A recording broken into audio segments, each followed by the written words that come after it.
खास खबरें जानने का हो चला है वक्त। और सबसे पहले एक हैरान कर देने वाली खबर राजनांदगांव से हम आपको बताते हैं, जहां एक आश्रम अय्याशी का अड्डा बना हुआ था और इस आश्रम में चल रही अय्याशी का भंडाफोड़ हो चुका है। नशा देह व्यापार का एक नेटवर्क एक बाबा चला रहा था, जो पहले से ही कई आरोपों का आरोपी रह चुका है, कई मामलों में आरोपी रह चुका है। योगाश्रम से सेक्स टॉयज, नशीले इंजेक्शंस, टैबलेट्स, ये सारी चीजें, ये सारी आपत्तिजनक सामग्री बरामद की गई है। लोगों की शिकायत पर पुलिस ने जब यहां रेड मारी तो देखा कि योग आश्रम के नाम पर क्या गोरख धंधा यहां चल रहा है। लोगों की शिकायत मिली तो इस पूरे मामले का खुलासा हुआ। करीब 2 किलो गांजा यहां से बरामद किया गया।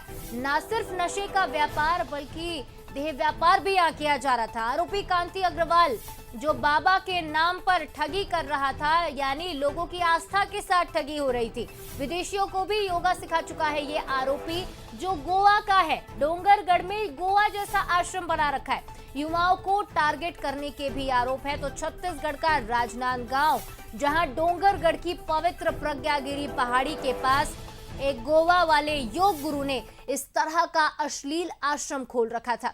आश्रम में आखिर क्या क्या मिला है, क्यों ये आश्रम सुर्खियों में आ चुका है, चलिए एक नजर उस पर भी डाल लेते। तो इस आश्रम में मिले हैं सेक्स टॉयज, जिसे जब्त कर लिया गया है। नशीले इंजेक्शंस जो इस्तेमाल किए जा रहे थे, नशीली गोलियां जिसके जरिए युवाओं को टारगेट किया जा रहा था, वियाग्रा टैबलेट्स यहां से बरामद की गई हैं और करीब 2 किलो गांजा। आप सोचिए, जिस आश्रम में लोग शांति और सुकून पाने के लिए जाते हैं, वहां नशे का सामान बिक रहा है, सेक्स टॉयज, नशीले इंजेक्शंस मिल रहे हैं, गांजा मिल रहा है। यानी किस तरह का क्या काला काम हो रहा था इस आश्रम में, आप भी अंदाजा लगा सकते हैं। लेकिन ये अय्याशी वाला आश्रम चलाने वाला बाबा, ये ढोंगी बाबा इसे हम कहेंगे, ये आखिर है कौन? ये आरोपी ढोंगी बाबा कौन है, चलिए एक नजर उस पर भी डाल लेते हैं, क्योंकि लंबा रिकॉर्ड रहा है इसका। कोई साधारण आदमी नहीं है। 20 साल से गोवा में आरोपी था कांति अग्रवाल। बता दें कि गोवा में था ये 20 साल से आरोपी कांति अग्रवाल। 100 से ज्यादा देशों की यात्रा कर चुका है। 10 से ज्यादा एनजीओ का डायरेक्टर भी है। विदेशियों को योगा सिखाता था और पिछले 1.5 साल से डोंगरगढ़ की पहाड़ी में यह आरोपी रह रहा था। डोंगरगढ़ में साधु के वेश में यह आरोपी रह रहा था।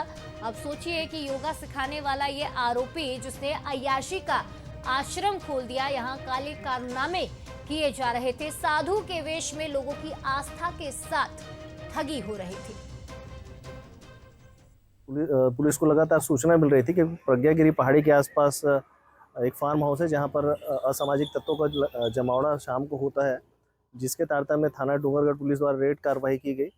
और वहां के फार्म हाउस ओनर है योगी कांति अग्रवाल। उनके कब्जे से करीब 2 किलो के आसपास गांजा और चीलम जब्त हुआ, जो एनडीपीएस के तहत अपराध होने से प्रकरण विवेचना में लिया गया और जिनकी आज विधिवत गिरफ्तारी कर माननीय न्यायालय में पेश किया गया है।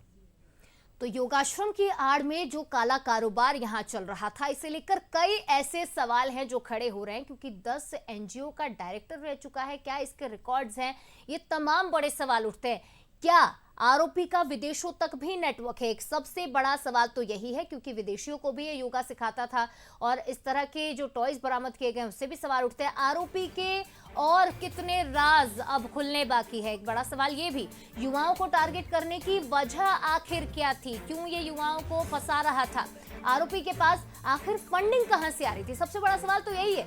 क्या इसके पीछे कोई बहुत बड़ा नेटवर्क काम कर रहा है? एक बड़ा सवाल ये भी, क्योंकि बिना किसी नेटवर्क के इतने लंबे समय से ये काला कारनामा चलाया जाना सुनने में जरा मुश्किल लगता है। लेकिन आश्रम में अय्याशी का अड्डा लंबे समय से चल रहा था। इस योगी बाबा को, इस ढोंगी बाबा को गिरफ्तार कर लिया गया है और कई तरह की अनैतिक सामग्री इसके पास से बरामद की गई है।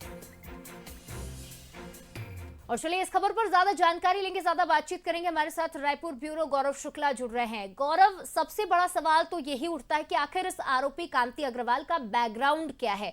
गोवा का क्योंकि ये रहने वाला था, वहां पर भी योग सिखाता था, एनजीओ का डायरेक्टर भी है। सबसे पहले तो आप इसका बैकग्राउंड समझाइए और क्या कुछ इस पर आरोप अब तक लगे हैं वो भी बताइए।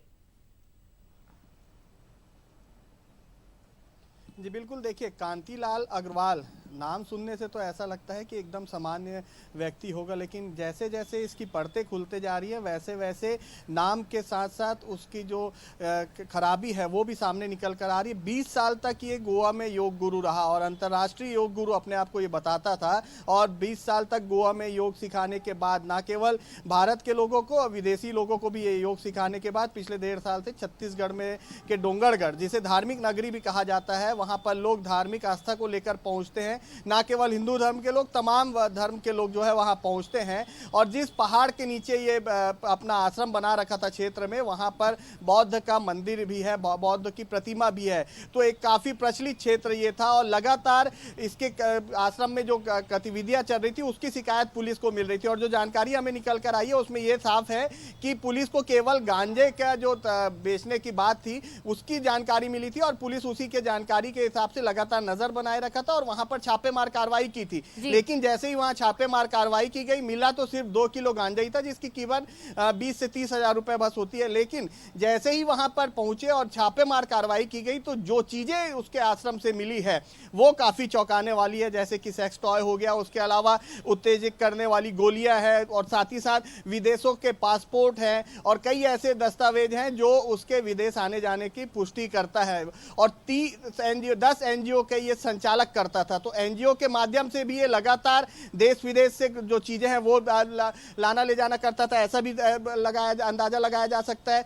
वहीं जो सैलानी आते हैं या जो युवा हैं उनको ये गांजा बेचने का या फिर नशीली टेबलेट या फिर गोलियां बेचने का काम करता था। ये प्रथम दृष्टया पुलिस को जानकारी मिली है। आगे पूछताछ चल रही है, न्यायिक रिमांड पे भेज दिया गया। लेकिन सवाल यही है, एक बड़ा सवाल ये भी उठता है कि आखिर इसकी फंडिंग का सोर्स क्या था। गौरव, अगर आप मुझे सुन पा रहे हैं तो ये बताइएगा कि आखिर किस किस से जुड़ा हुआ ये था, क्योंकि बिना सपोर्ट के, बिना किसी फंडिंग के, बिना नेटवर्क के इतने सालों से इस तरह का काला कारनामा करना जरा मुश्किल लगता है। कौन है इसके पीछे आखिर? जी बिल्कुल, देखिए अभी ये बता पाना बहुत ही मुश्किल होगा कि इसके पीछे किसका हाथ था, किसके समर्थन में ये पूरी चीजें हो रही थी। लेकिन जिस तरीके से 10 एनजीओ ये संचालित कर रहा था, 10 एनजीओ को ये डायरेक्टर था, तो कहीं ना कहीं जो एनजीओ से भी पैसे आते थे उस पैसे का भी उपयोग ये गलत काम में कर रहा था। हालांकि एनजीओ का बनाया इसी के लिए जाता है कि लोगों की सेवा की जा सके या फिर लोगों को जो दिक्कतें हो रही है उसे दूर किया जा सके। लेकिन एनजीओ के ही ये जो है कांतिलाल अग्रवाल, वो एनजीओ के ही पैसों का गलत इस्तेमाल कर रहा था और युवाओं को नर्क पर ढकेलने का काम यहां पर किया जा रहा था। ये साफ तौर पर कहा जा सकता है। जैसे जैसे पूछताछ होगी, बातें निकलेंगी और कहां से इसकी फंडिंग होती थी और किस तरीके से ये पूरे संचालन कर रहा था इस रैकेट का, वो आने वाला वक्त बताएगा। जी निश्चित तौर पर गौरव, क्योंकि कई बड़े सवाल उठते हैं। आखिर एनजीओ चलाने का परमिट इसे किसने दिया, क्या इसके रिकॉर्ड्स नहीं खंगाले गए थे? क्योंकि 10-10 एनजीओ का ये डायरेक्टर है, उसके बाद आश्रम में इस तरह का काला कारनामा, कई तरह के सवाल है। फिलहाल धीरे धीरे जैसे जांच आगे बढ़ेगी जवाब हमें जरूर मिलेंगे। फिलहाल तमाम अपडेट के लिए आपका